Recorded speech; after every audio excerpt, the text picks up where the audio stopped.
Papaibig ang bibi mo at ang bibi ko. Love you, pare. Bibo!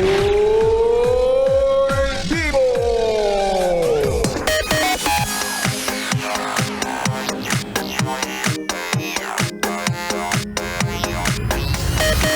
Gandang gabi, Bibi! Ako ay nagbabalik, DJ B-Boy Bibo, para sa ating usapin tungkol sa mga magulang na istrikto.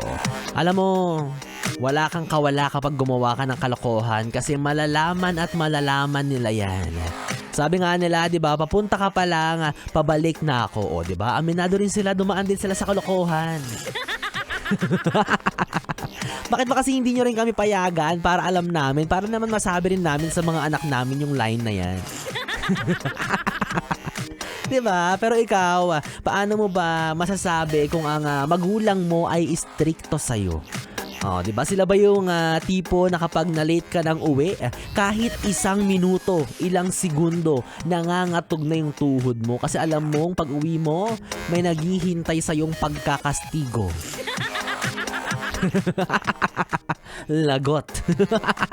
O hindi naman kaya hirap na hirap kang magpaalam kapag meron kang gala. Yan, 'di ba? Kaya alam mo, yung iba nating mga yes friend na bibi ang ginagawa yung pinagbabawal na teknik. Ano ba yung pinagbabawal na teknik, B-Boy Bibo? Alam nyo kasi 'di ba tayong mga tao bilang likas sa atin ng merong mga kaibigan, meron tayong isang super duper over best friend na maituturing. At yung best friend na yon, yung pangalan niya ay lagi mong bukang bibig. 'Di ba? Kahit ang totoo hindi naman siya kasama, sasabihin mo kasama siya.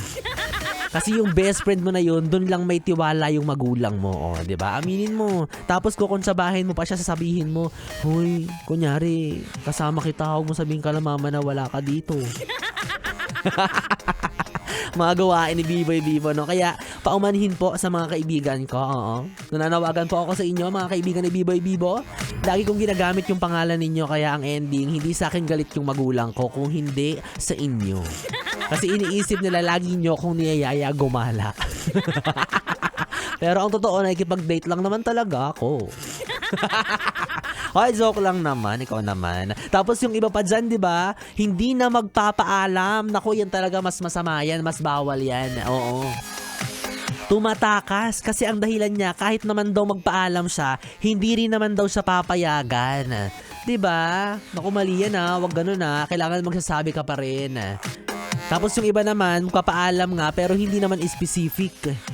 Sasabihin niya, "Ma, lakad-lakad lang kami sa malapit." Pero pag uwi may mga buhangin na sa tsinelas.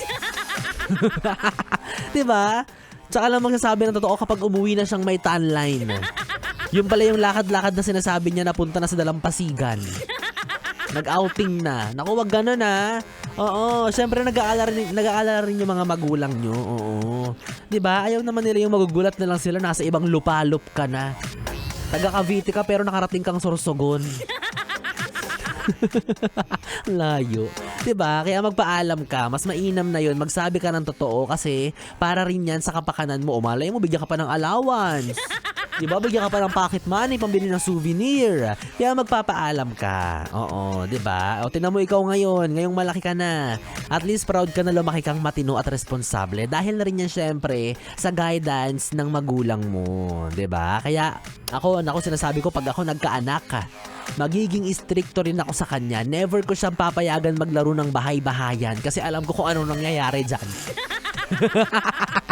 Diyan nagsisimula yan sa bahay-bahayan. Diba? Hindi bali nang masabihan kang overprotective kaysa naman malagay siya sa panganib. Better safe than sorry, ika nga, diba? Kaya kahit malaki na siya, sasama ako lagi sa lakad nilang magkakaibigan. Oo, literal na guardian. Cocomelon na lang, no? Oo, Kuya Joshua, para mas safe. Well, anyways, 3 oras na BB time na naman ang ating pinagsamahan. Ituloy natin ang kwentuhan at harutan bukas sa parehong oras. Nakapiling mo ang BB mo sa radyo, DJ B-Boy Bibo, ang DJ na single, ready to mingle, basta walang label. Dito pa rin at dito ka lang sa istasyong number 1 sa kalokohan, ang 101.1 Yes FM. Good night, BB. Mwah, mwah, sleep well.